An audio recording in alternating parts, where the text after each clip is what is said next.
Baik pemirsa, sudah hadir di studio kami yaitu narasumber Mas Irfan Wijaya.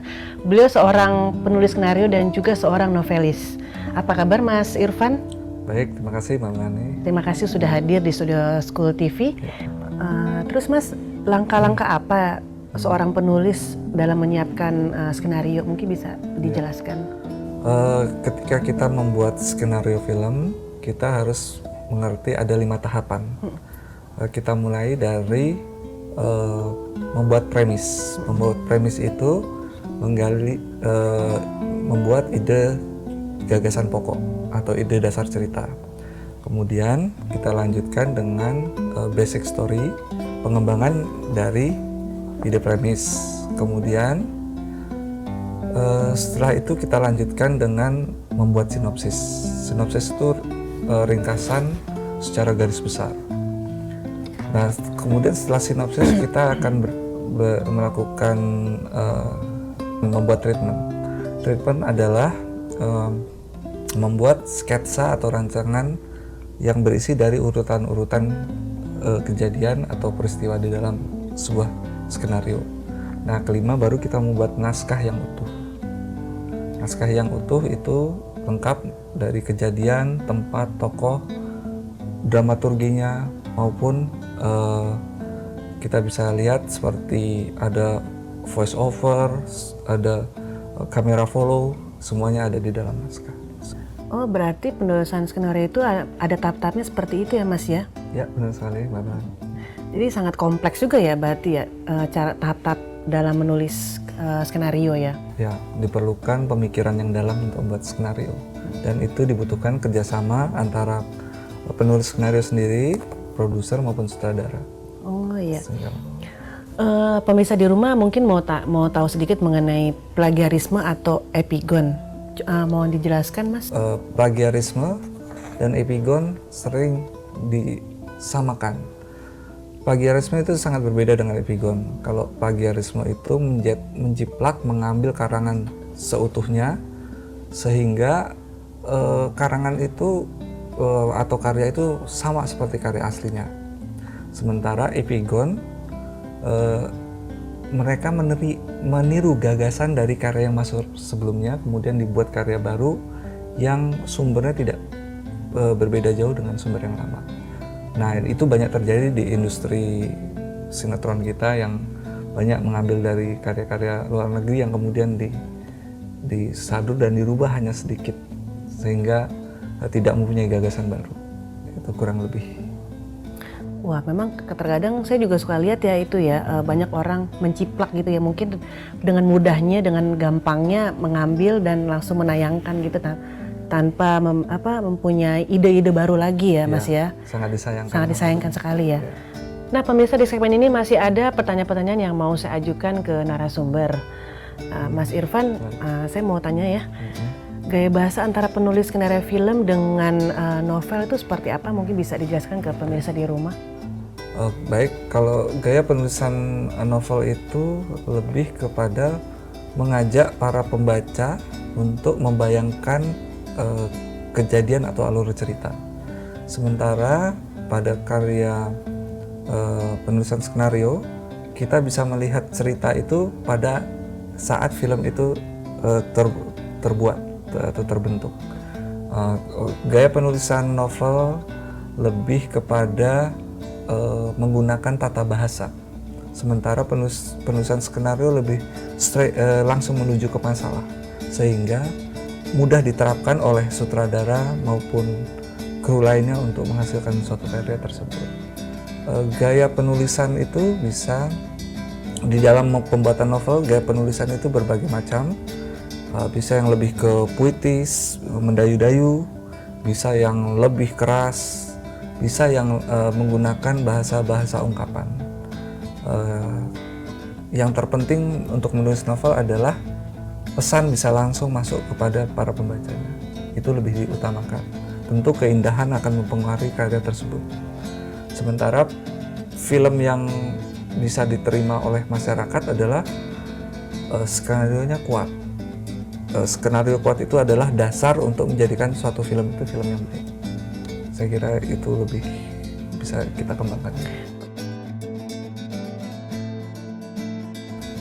Untuk menggali ide dasar itu kita memerlukan beberapa referensi, antara lain ya dari film-film yang kita tonton, dari bahan bacaan, kemudian kita harus sering merenung, memikirkan mengapa ini terjadi, mengapa itu terjadi, apa solusinya terhadap permasalahan, sehingga nanti kita bisa merumuskan suatu gagasan itu menjadi suatu cerita.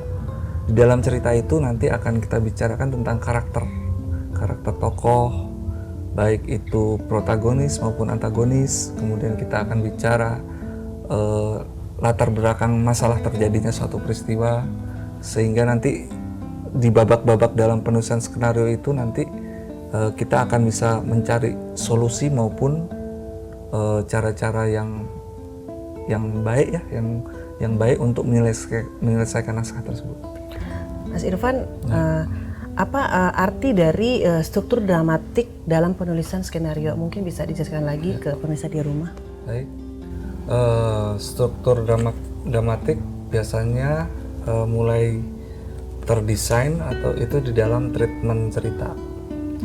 Struktur dramatik itu sendiri berbicara tentang alur emosi dalam cerita, sehingga dalam treatment itu kita bisa menempatkan di mana ada babak-babak yang bisa untuk pengembangan cerita. Di treatment sendiri itu kita bisa membuat plot cerita. Plot itu sendiri urutan-urutan peristiwa yang bisa mengembangkan suatu naskah menjadi lebih sempurna ya. Karena setelah treatment yang berisi plot tadi, kita akan beranjak kepada penulisan skenario lengkap. Di dalam treatment, peristiwa, tokoh, konflik sudah tergambarkan dengan lengkap. Waktu pun kapan terjadinya peristiwa itu juga sudah tergambarkan. Begitu kurang lebihnya. Wah, luar biasa ya Mas Irfan ya. Mas, kalau mengenai bentuk-bentuk dari ending, dari alur sebuah cerita, bisa dijelaskan lagi nggak? Itu bergantung dari sinopsis. Di sinopsis itu kita ingin menggambarkan, kadang bisa akhirnya baik, tapi di endingnya akan menjadi cerita itu akan menjadi tidak baik. Di dalam awalnya baik, bisa kita merubahnya menjadi tidak baik. Nah, itu tergantung dari apa yang ingin disampaikan oleh penulis berdasarkan pesanan dari produser gitu ya. Nah, penulis skenario harus bisa menggambarkan peristiwa di dalam sinopsis tadi, sehingga produser langsung bisa menangkap pesan. Produser akan tertarik terhadap suatu cerita, itu bergantung pada skenario. Sekarang punya tren cerita-cerita itu mempunyai twist itu jadi pembolokan balikan yang lebih tajam di dalam cerita. Nah, twist itu sangat menjual di dalam suatu naskah. Pernah nggak sih Mas waktu lagi buat cerita itu terus terkadang kita sendiri juga jadi menangis atau terharu dengan sebuah cerita itu? Sebaiknya seorang penulis harus mempunyai sense itu, karena cerita itu akan hidup bila ruhnya dari seorang penulis itu masuk dalam cerita. Diharapkan dengan penulis mencurahkan jiwanya pada karyanya dan diaplikasikan oleh kru-kru lain dalam penggarapan film, diharapkan penonton juga ikut terbawa emosinya. Wah, luar biasa Mas ya. Wah, yang terakhir nih Mas ya, mungkin ada saran atau advice untuk para adik-adik yang mau jadi seorang penulis skenario. Seorang penulis skenario itu pertama kali harus sering membaca. Harus sering membaca, menonton film yang banyak, harus rasa ingin tahunya besar, sehingga nanti timbul rasa ingin menggarap suatu cerita yang mempunyai referensi yang kuat. Cerita-cerita kita harus punya riset yang kuat. Riset yang kuat itu dasar dari suatu cerita yang baik. Terima kasih Mas Irfan untuk saran dan waktunya pada hari ini. Sukses selalu untuk karya-karya berikutnya ya. Terima kasih Mbak Melly. Sama-sama Mas Irfan. Premis adalah gagasan awal atau ide dasar. Sumber ide bisa digali dari bacaan, kejadian di sekitar kita, atau dari film-film yang kita lihat. Basic story adalah konsep dari sebuah cerita, merupakan pengembangan dari premis atau ide dasar. Sinopsis merupakan garis besar cerita. Di dalam sinopsis tergambarkan secara sederhana alur dan isi cerita, karakter pemain, tempat, waktu, serta keterangan lain yang memperjelas sinopsis. Treatment adalah sketsa kerangka atau konstruksi cerita yang disusun berdasarkan plot-plot cerita lengkap dengan penjelasan ruang dan waktu, sehingga membentuk konstruksi cerita yang lengkap atau utuh. Skenario adalah naskah lengkap yang merupakan pengembangan dari treatment secara detail, lengkap dengan dialog-dialog, uraian peristiwa, suasana batin pelakon, hingga terbentuknya tangga dramatik, interaksi antar pelakon, konflik, dan akhir dari lakon.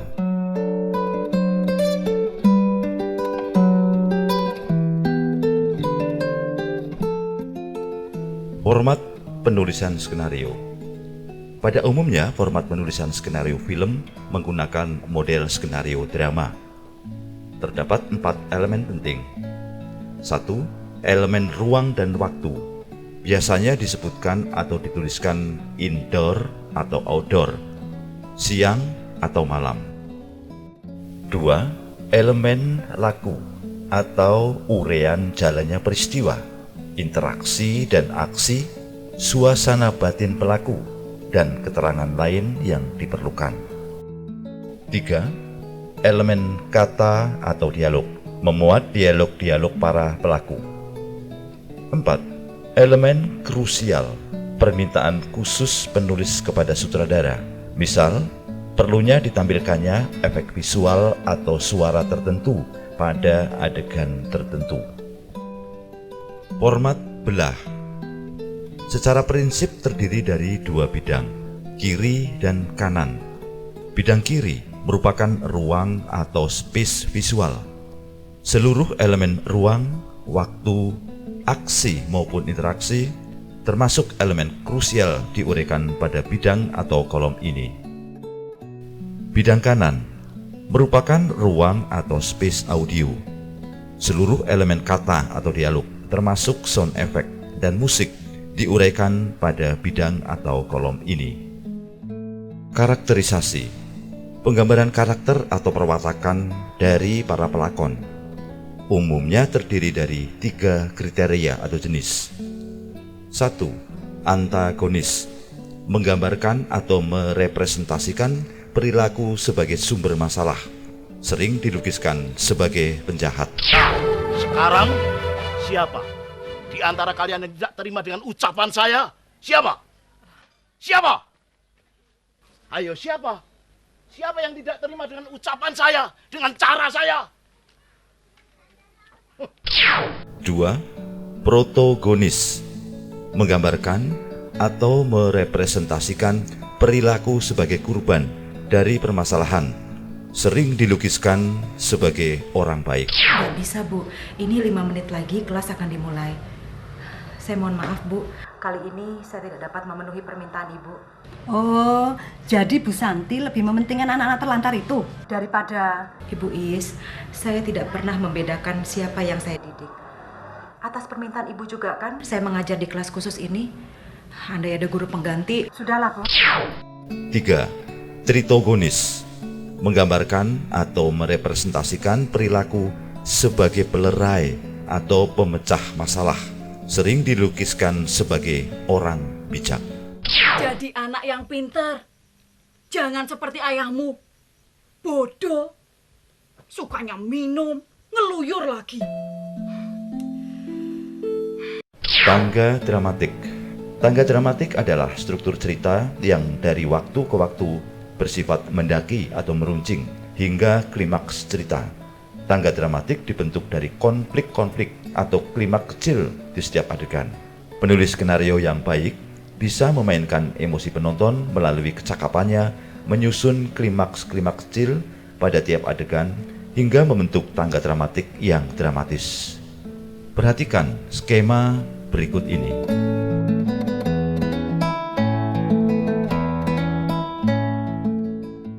Ending atau akhir dari sebuah lakon sering menentukan baik buruknya sebuah cerita. Terdapat 3 bentuk ending. 1. Happy ending, lakon yang berakhir bahagia. Film-film India umumnya memakai ending ini.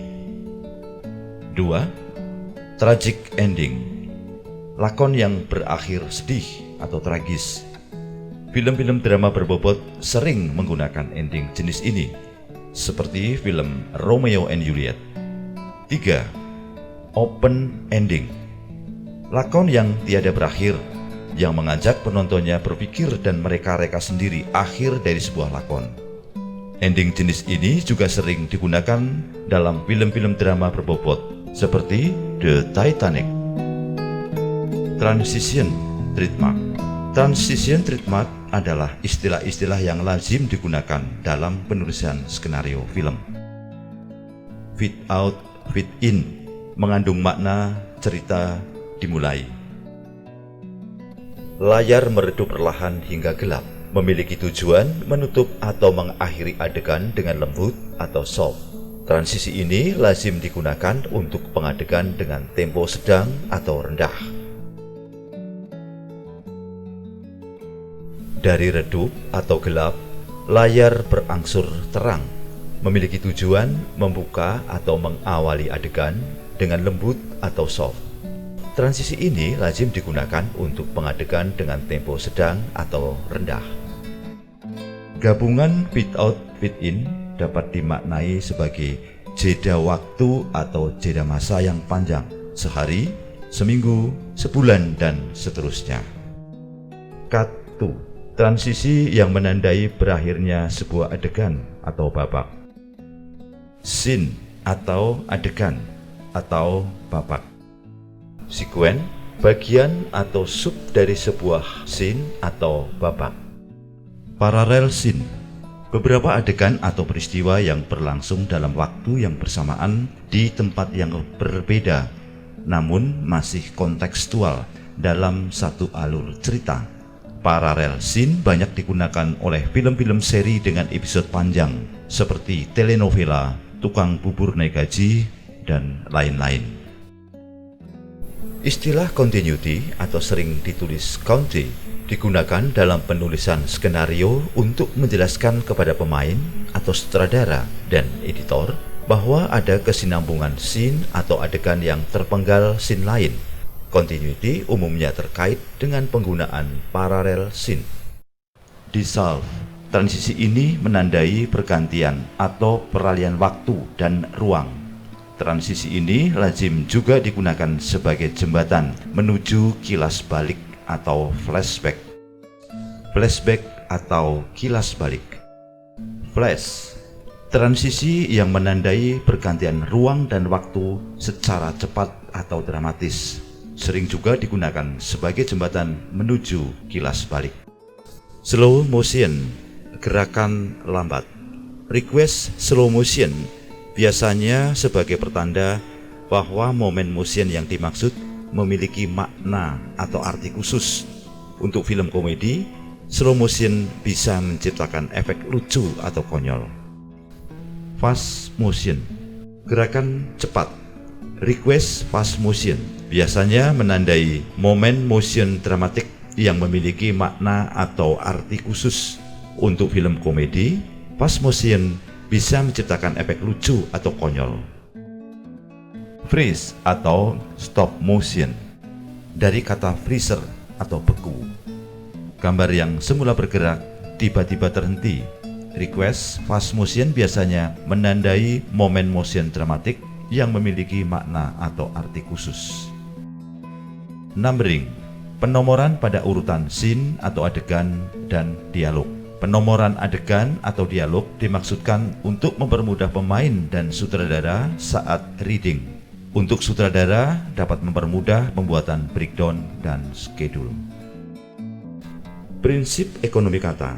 Penulisan skenario film maupun televisi dalam menyusun dialog wajib hemat kata, namun tetap memiliki makna yang sesuai dengan maksud yang diinginkan.